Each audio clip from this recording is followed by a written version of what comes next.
Jericho, so proud kay Janine Pantos Mia, ibinandera sa Instagram story. Fans, sinita wrong grammar ni Eko.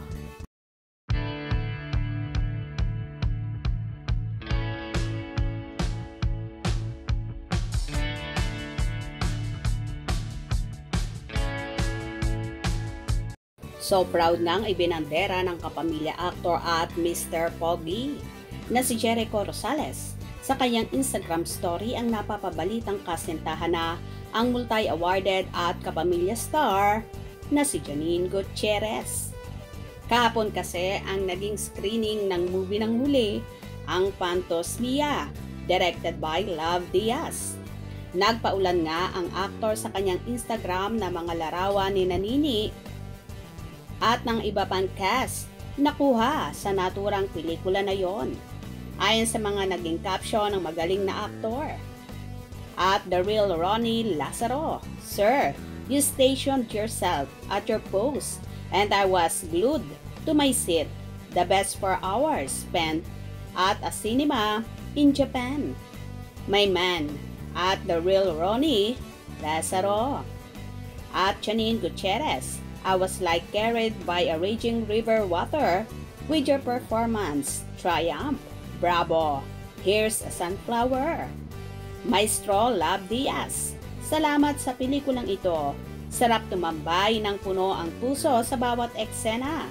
I am a producer as sa Pilipino because of you."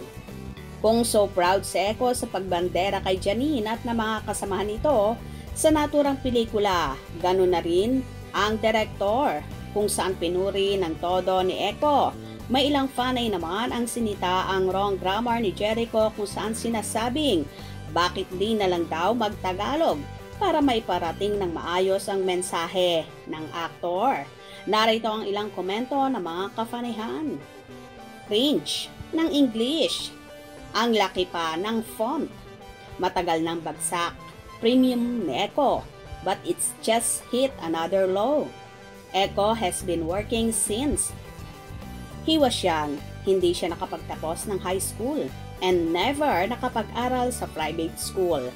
Pre-artista days. Stop judging na sobrang successful ni Eko kahit barok mag-English. Ito yung dapat kumukuha ng social media manager.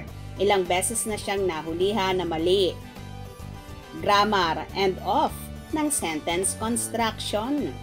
Hindi ko rin maget ang mga taong sumasamba sa mga English ng English. Nagkataon lang na nakapasok sa private school. Yung iba or lumaki sa English speaking household sa US. Ang English speaking country. Kahit sila mali grammar, mga Pinoy lang naman judgmental sa kapwa Pinoy. Kahit barok mag-English, si Eko di hamak na mas successful yan kesa sa inyo. Cringe na masyado itong dalawa halata namang promo lang ang lahat. I don't think it's promo, I think it's real for both of them. Wrong grammar pa si Idol, pwede naman na magtagalog na lang. Janine looks different on pictorial shoot compared to ordinary photos. Also, what is that? Grammar Eko? Ang cringe ng English construction. Wala pang sense yung sinabi. Tagalog film naman. Sana nagtagalog na lang.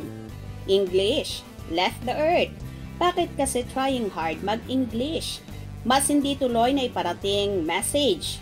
Cringe. Cringe si Janine. Inggit lang kayo kay Eko kasi di kayo marunong mag-English. Personally, si Eko, tingin ko pinakamagaling na actor sa Pinas. I admire kung gaano kalayo na ang na-achieve niya given his humble beginning. Tendero ng isda sa palengke. Pero bakit siya English ng English? Sa mga interviews, obvious naman na medyo TH siya sa part na yon. Inggit ka lang, syempre yung ex-wife niya first language English, kaya dun siya natuto gumaling mag-English. Same thoughts, bakit sobrang TH sa English? Maybe, meron siyang hugot or whatever. Anyways, kung dun siya masaya, Sana lang ma-realize niya na it's okay magtagalog lalo na it's his first language spoken and written. River na nga, may water pa, hindi ba tubig? Ang river, lols. I was like palang very wrong na. Yan lang ang ilang komento ng fanay. Kung merong nambaba siya mga wrong grammar ni Echo, meron din namang nagtatanggol sa aktor. Well, ang importante, happy siya at so proud sa mga achievements ni Janine. Wrong grammar man yan or sentence. Gets nyo ba? Kung nagustuhan nyo ang video na ito, comment down below.